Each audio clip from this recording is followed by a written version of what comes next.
back on Scott and Sandy's 79 Riv. A couple months, almost a year ago, we replaced the starter because the one that was on here was dying, and we kind of didn't have time to get it rebuilt up at Ace, so we just got a reman.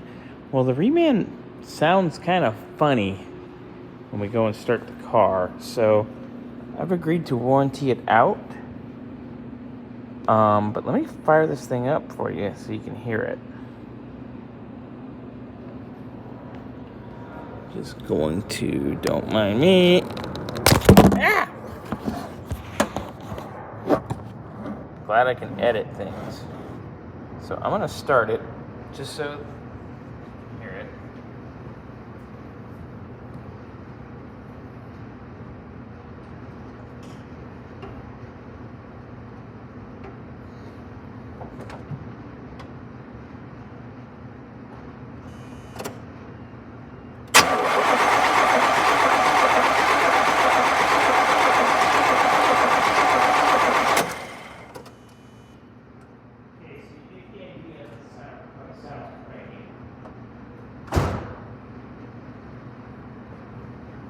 So now that we have the idea, we're going to swap it out and see if the other one sounds better.